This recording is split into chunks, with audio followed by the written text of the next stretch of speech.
Welcome to season 2 of the Happy Sensory Corner podcast, where we talk to like-minded professionals committed to enhancing the quality of life of families living with neurological challenges. We at Mendability are experts in boosting brain development, but we're not experts in everything. For example, we're not experts in what you eat, or physical activity, or advocacy, or education, or job training. Today, we're going to have a fun episode with Zorina Pritchett, who is an entrepreneur and owner of Zochi. And I'm going to have to ask you where you come up with that name. And Zochi is where a company dedicated to creating engaging and educational and entertaining products for children to nurture their development while connecting with family and friends. That sounds exciting. Um, can you tell me a little bit more about the name of your company, Zarina? First of all, I want to thank you and Claudia for joining me, having me here. It's such an honor to be with you. I came with the name Zochi. It is because my name is Zorina. As you know, it starts with a Z, the last alphabet. So you very seldom ever see anything with the letter Z. And so I chose the letters Z-O as part of my name. And then the C is in honor of my deceased mother. Her name was Siesta. And hey, H-E-Y, hey guys, I'm here. I'm showing up as a new entrepreneur. And so that is how I came up with Zochi. It's so much fun to meet with someone who's happy, uh, just so much joy and energy.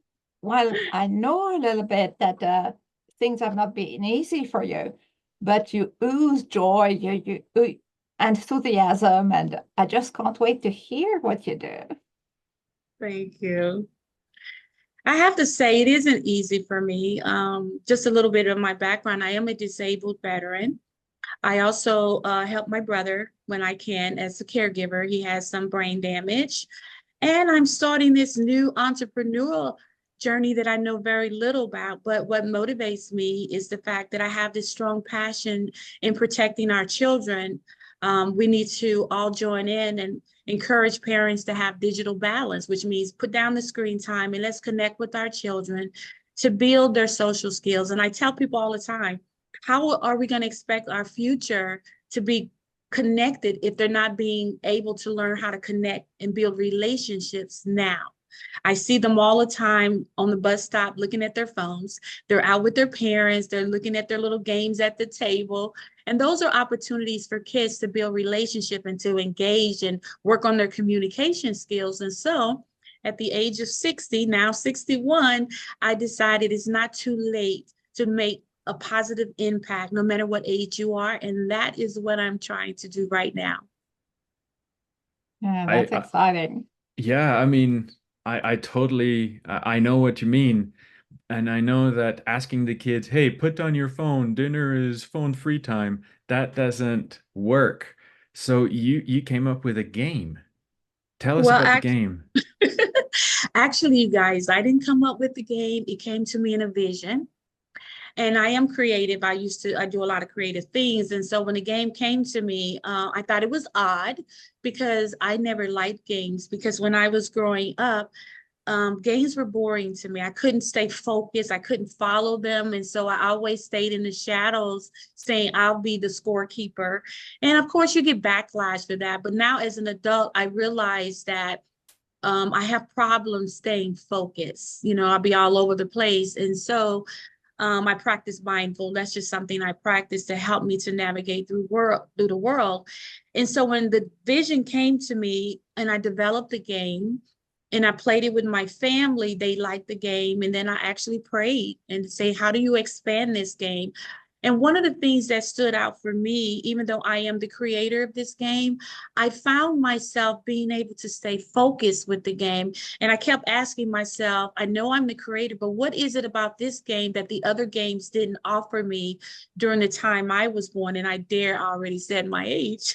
But I found out because it's fast. It's a fast moving game. It's a simple game. It's a game that multi-generationals can play. And I also had the experience of playing with special needs. So I am very happy to bring this game to the market. I do feel like it is the future. If we're going to compete with digital and encourage our kids to continue to build their social skills, because we know gaming is sometimes isolated, we need to build games that's fast, that's interesting, that's engaging, that multi-generational can play and have fun together and create memories. And I think that's why my slogan, giggles and wiggles of fun, because that is what I want to hear. I love hearing children laughter. And I think sometimes we don't hear that. And we need to bring that back, that it's okay to be a child. It's okay to have fun. And I'm glad to be in that space by following that vision and having the resilience, the courage, and fighting my disabilities to put it to market. I'm very proud of that I want to be a part of the solution and not the problem. Can you describe the game? The game, I shouldn't say this because my mentor told me to stop saying it, but to give you a reference, for those of you that like Uno, and most people say, oh yeah, I know Uno. Well, this game is opposite of Uno. You have to be the last player holding a card to win. So there's matching in a game like Uno, but there's cards that have the players going to the left or to the right. There's cards that say give a card to the person to the left or to the right, or take cards to the left, to the right. And then there's some wild cards. So as you play the game, the players' hands are going to slowly, cards are going to be removed from their hands. And I've had people play and say, oh, I wish it was longer. But that's not the purpose. The purpose is to get kids engaged, let them have some fun. So then you can pivot to some of the non-traditional games that are a little bit longer. But I believe the universe, or I say God, wanted us to come up with something to get them back sitting around the table, having fun with their parents. And one of the things about this game, kids love beating grown-ups, and there's no cheating with this game because it is a chance style game and everyone has an equal opportunity to win. And parents, I will tell you this really quickly. When I play with my family, my youngest granddaughter, both girls are very competitive, they're in sports, but we didn't know that the youngest, what she has problem with emotional regulation at that time. What I mean is she didn't manage her emotions. When she lost, she would throw cards around and just really get frustrated. And I asked her what was going on with her. And she said, Gigi, it was a new game. It played differently and it just moved so quickly. And I just really got frustrated losing. But over time, I learned that it's fun to be engaged. And then she said, most importantly, I've learned the memories of that was being created with my family. And so now I'm very happy to announce that she's learned how to manage her emotions. And that is what we want to also make sure we understand in teaching our kids, not only building their social skills, but how do they regulate their emotions out of frustration? You may not see it at school, but it happens at school or in other places. And so you have an opportunity to have fun and to teach them how to regulate their emotions, how to do color recognition, how to follow directions, because the game requires everyone to work cooperatively. And those are skills that we know as an adult are important to us. So you can use this quick play game to teach your kids some basic skills. What you said something really interesting. You just mentioned the thing that happened at school. So because we have worked, we're still working with classrooms who have children with special needs. I'm thinking, how could a teacher bring that activity? It's short, colorful, short instruction that are not difficult to follow. So it seems to fit really well as well into the classroom. I've had that experience, and this is what really motivated me. I recently was able to demonstrate my game with some elementary school kids. I don't know what level of spectrum because I'm not an expert. And even though the game is quick play, this is what I did. When the kids were able to play the game, when they had the matching piece, we would had the kid raise the color so other kids can see it. And on the card, we played the game Pass and Play. I do have two versions of it. The original version is for 11 to adults because it's a lot of more movement. And I did pray and ask, how do I modify this for younger kids to play? And then that's how I developed Pass and Play. And so with that particular game, kids, I didn't do color recognition. But then in the movement of the game, they may have a card that say pass one card to the left or to the right, pass all cards to the left or the right. So when you're playing with your special needs child, what we did in the classroom, when they pulled the color, we had them raise it because we want all of them to be engaged in the learning process. And so they would say what color it is, and then I hold it up, and then I put that down because that color was matched. So that means that color is out of play. And then when it came to pass one card to the left or the right, we will have all of them hold that card in their hand. If it's a right card, they will hold it in their hand, and then we'll start having them pass from the person to the right. So we'll have, say, this person pass their card, and we'll go all around the table, slowly around the table, because we wanted all the children to be engaged. Now, we did have one child, I assume was on the higher level of spectrum, and so he was having a hard time following engaged. So the teachers decided to take him out the game.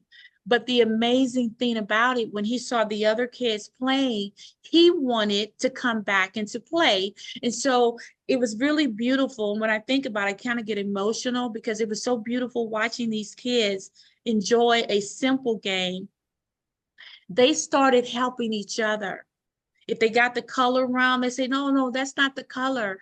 And so it really motivated me that the games that I want to create, I want them to be inclusive. I want to be able to have instructional guides to help parents with special needs, how they can slow the game down, how they can creatively use the game. So if they have a special needs child and they have their cousins that come over, how they can still play together and enjoy a game. And so I learned that eye-opening experience by them giving me an opportunity to demonstrate this game with special needs. And that's what sort of made me pivot to try to create games that are inclusive. And I like the fact, like, definitely the collaboration, the children being able to help each other. That's absolutely the key for them to move on and know. Because in another conversation, you were mentioning the fact that we don't always know how to ask for help. So within the game, they develop this capacity to help others and receive help. It's really great. I think so too. I really do. What I was listening to how you described the game, Zorina, I know that Claudie won awards for games, but they're games for infants. But now I'm dying to see if we can have some kind of live collaboration happening where if is there an aspect of the game, Claudie, that you think, oh, for example, Zorina, you talked about color a lot, and you talk about passing, and you talk about, is there an element, Claudia, where you're thinking, oh, if we added this element of sensory stimulation, or oh, if we added this element of movement, or anything like that, would that make the sort of we can induce an elevated state of neuroplasticity, and all of a sudden the game becomes a brain growth program? Or we could add an element of dopamine or serotonin boost that makes the game help the children feel good during the game. Is there something like that, Claudie, that Yeah, you are right that creativity induces new ideas in people. You are so fabulous, Serena. And I could imagine cards having textures because I'm thinking about children we work with very often are nonverbal. They don't, like, they would not know what is left or right. Or maybe colors, but color is visual, so it's just great. What I tried to do when I was creating activities for babies, I was very keen on having beauty. Like I had colors that are not the standard colors you see in kids' toys, but texture. That's probably totally new idea that would have to be rebuilt as another game, but cards that would match textures. Like instead of being a color, then the kid would have to feel and maybe feel the card of the neighbor and say, okay, that matches with me, like without language, but using the sense of touch. Or, of course, we are very fond of smells, aromas, because this is a wonderful booster for dopamine in the brain, which is what kids need, what we need in order to function and focus, attention span that we mentioned earlier. So having a match of the color and a scent, like I know that they make books or cards that if you touch them, You suddenly need there like a is a nice scratch and sniff aroma. kind of thing. Yeah, I'm I mean, getting when you think about, all over with sensory yeah, multiplications. actually, because that game creation is not my background. It just came through the universe, but I have just been all in on it. But when you really think about it, we're in the 21st century. We need to start doing things that are different for our children today.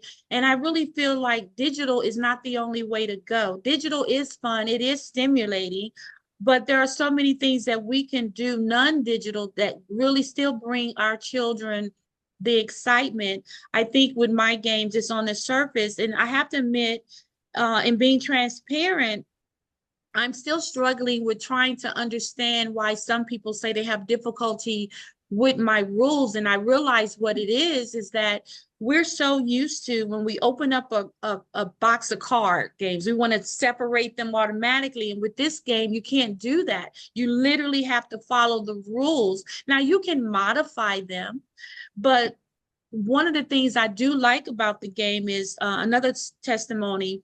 I did a recent event at a church, and one of the little girls, we were playing pass and play, and she was really upset. She didn't want to play a game, but once she started playing with her peers, she literally changed her attitude. And I realized it was because of the simplicity of the game and the engagement. And kids want to be engaged, and so I just feel like with this as a starting point, there's so many things that once the game, I am able to launch it fully and develop it. There's so many other, like making the cards bigger. I love the idea of texture. Like my third game that I'm working on is more of facial recognition. It's called Face Off. So I have my graphics to design all these different faces, and that you can match up the faces, but it plays totally different. But I will say, with the simplicity of my name brand Zomatic Shift, we can take that same model game and just change the dynamic of how that game is played, but still keep the same structure of fastness. You could add some texture to the cards and have them match the card. You can have texture that commissioned to have the faces on the cards. You can do whatever it is to modify the card, but to still have that nice quickness for those kids who have problems like I had with attention, paying attention. If something's too long, I lose interest. So if we have something that we can modify with the flexibility to meet those children needs, especially in those with sensory needs of touch, you can do that. It's very simple. Once you come up with a nice concept of a game, you can always change how it's played by adding or taking away. And that's what I love about the simplicity of this game, how it can be modified depending on what is the objective. It's always what is the objective of what we're trying to do. And what I learned from my storytelling background, creating this game is just telling a story. The end result is you want to be the last player having the card, right? But how do I get you to that ending? So whatever concepts you come up with of how you want to help the child, how do I get there? What's the opening? What's the middle? You already know what you want to accomplish, but it's the opening and the middle. How does it get me there? And that's the excitement about being a game creator, when you vision all the different things you can do to nurture kids' development. And I can't do that. That's where I want to partner with experts to see if we put our heads together, how we can make a very impactful stance that all children can have giggles and wiggles of fun and connect with their family That is what we want. We want them to connect with their peers, but we also want them to have fun with family and build relationship and have that thing that most of us had when we were growing up, not be inundated with all this digital and find themselves in isolation and developing anxiety and depression when they really want engagement, but they don't know how to say that because parents are relying on digital as babysitters, distractors. And I'm not saying it's wrong, but experts are telling us 1 to 2 hours a day is all they need. So join me in promoting digital balance. Our kids need us to be advocates, and we are the adults in the room. And that's what I'm trying to do. I can't just talk about it. I feel like the universe brought me a solution, at least get the dialogue started with a fun game. And that is what I want to do. And I think that's a perfect segue into something else that we were discussing earlier about the parents giving themselves grace. Um, the way I saw the segue is I know that screen time is a source of tension because parents feel guilty that their kids are spending too much time on their devices, but it's really the only time when some of our severely affected children feel any sense of comfort sometimes because everything else is so overwhelming and having something that they're comfortable, that they know how to control, that it's got a consistent behavior.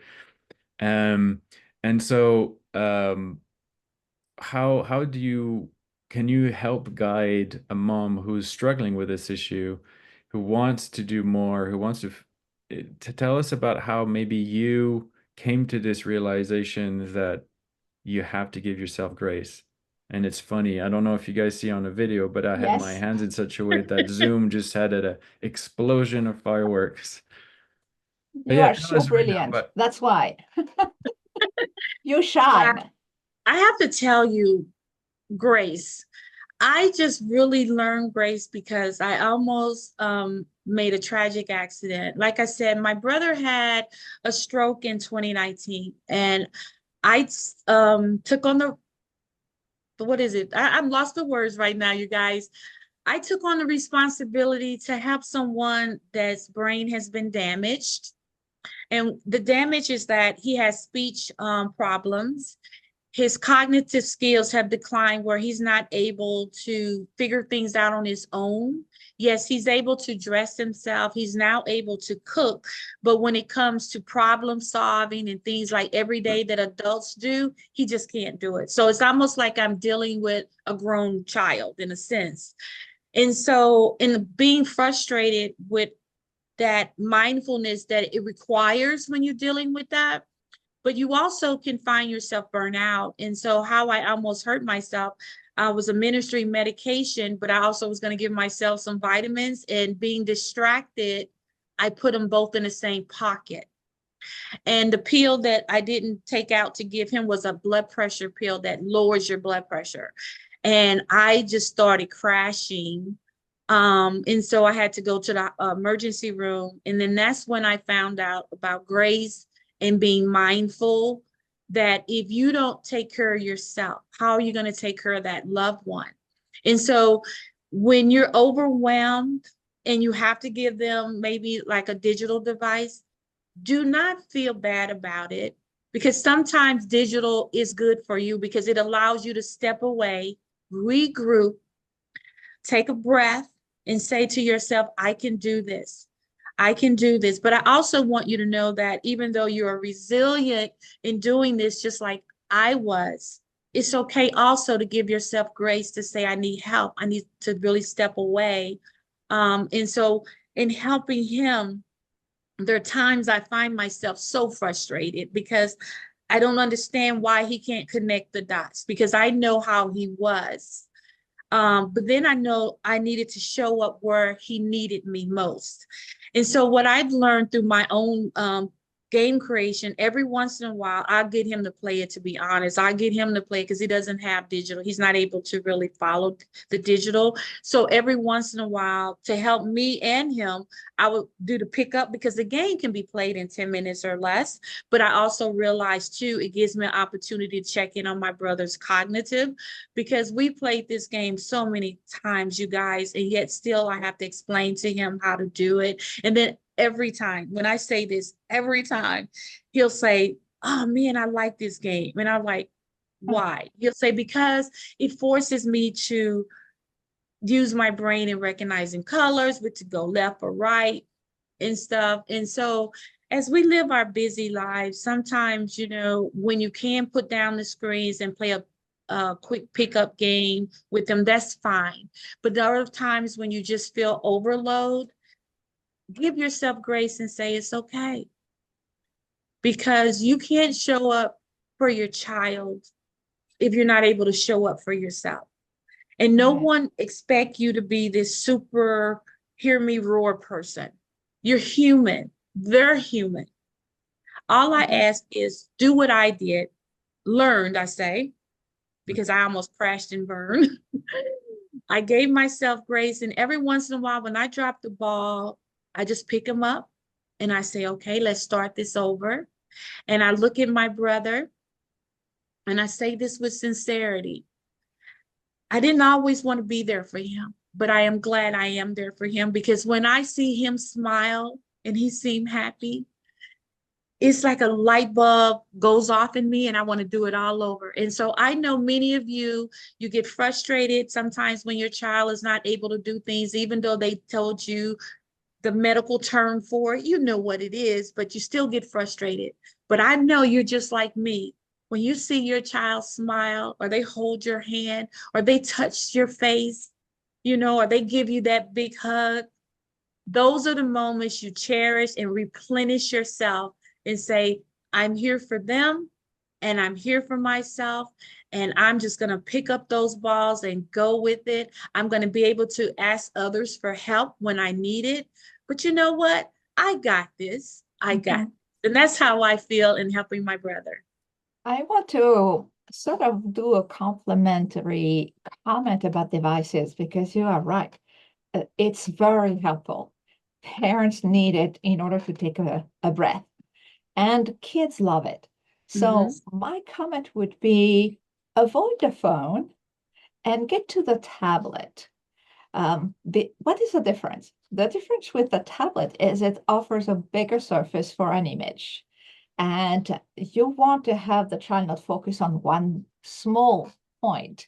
And usually, I have seen so many kids who on a phone are able to see YouTube icon.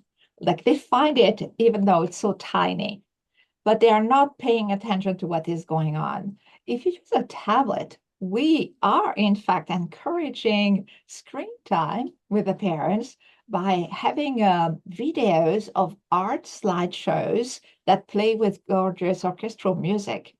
And once the child has started, or young adult, or adult, have Mhm. started to enjoy just looking at the at beauty, like I have behind me, beautiful art that will improve brain functions, improve dopamine and serotonin, and music that is going to do the same. You not only give them something that is good for their brain and gives you a break, but you are creating a new habit. And among the hundreds of children that have done the Mendability program with us, I can say they are exceptional. The ones who don't get completely in love with the slideshows and the art.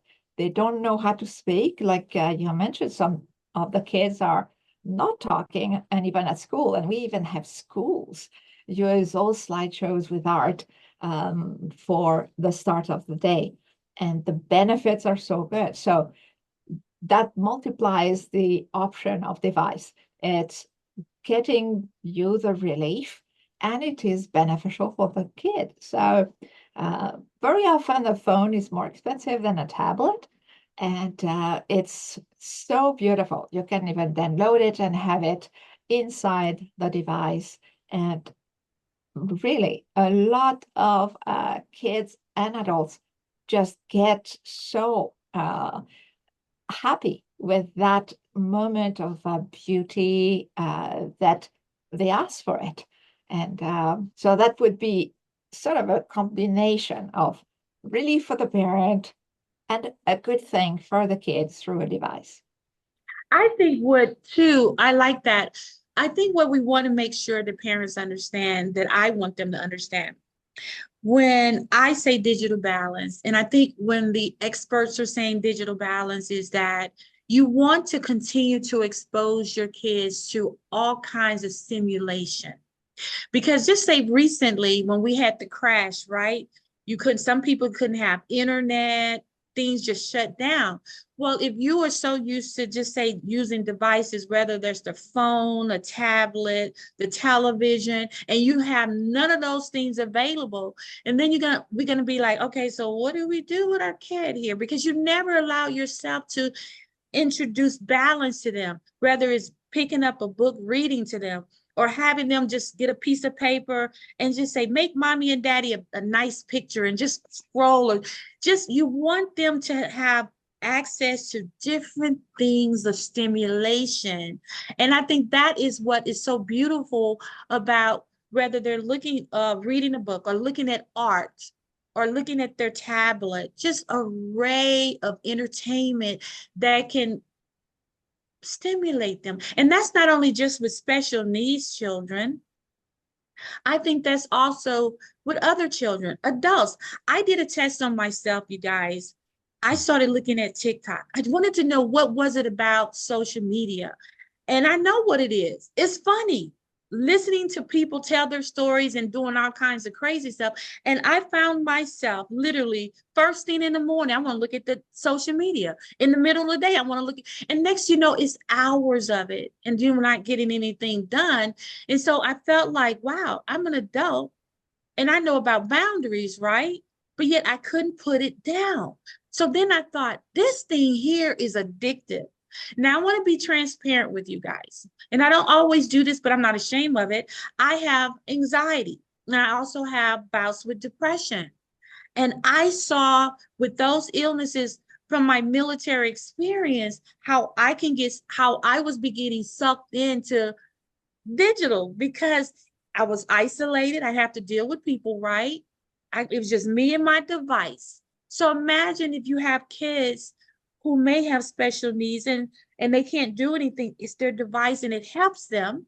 But also with other kids, I don't have to worry about anybody criticizing me. I can just go into this zone that I created in my mind as a safe space. But we know it's not safe. We need human relationships. We need to connect with one another. And so that is what I'm advocating in digital balance. Give them a chance to connect to other stimulation so they can still grow and experience different things. And it makes them more well-rounded within the level of their abilities. And that's what we need to do. And I think that's what all children deserve. And thank you for creating an alternative that is attractive. So hard, right? I think this is the perfect place to finish our episode. Thank you so much for joining us, Zorina. I will include in the podcast notes a link to your website so people can go and get the game and find a fun way to bring giggles and wiggles of fun to their kids that is not digital. That's powerful. Thank you.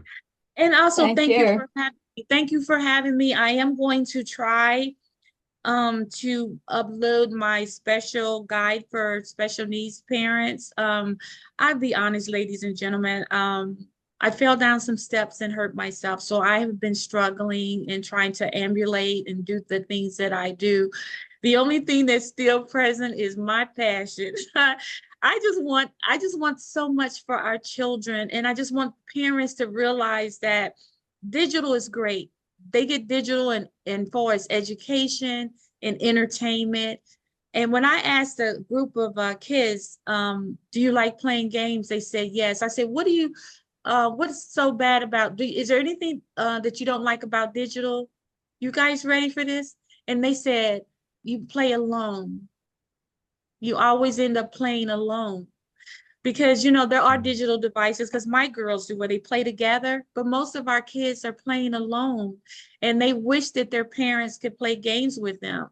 And so always keep in mind they're children, and you can give them the world, right? You can give them all the gadgets and everything, but guess what they want? They want you. They want your time. They want to see your embrace. They want your smile, because those are the things that make growing up very memorable. Even if our parents discipline, right? We still remember those good times when they held our hand and told us, it's okay, you got this. And that's what the children still want today. They want to know that we got them and that we are going to advocate for them, because everyone wants to make money off our children. Let's just be real with all this digital. We are the gatekeepers of making sure all children have a chance to have engaging, fun games that does not have digital attached to it. And join me for digital balance. That's all we want. Yeah. Excellent. Excellent. Thank you so much. Thank you. Bye, everybody. Bye.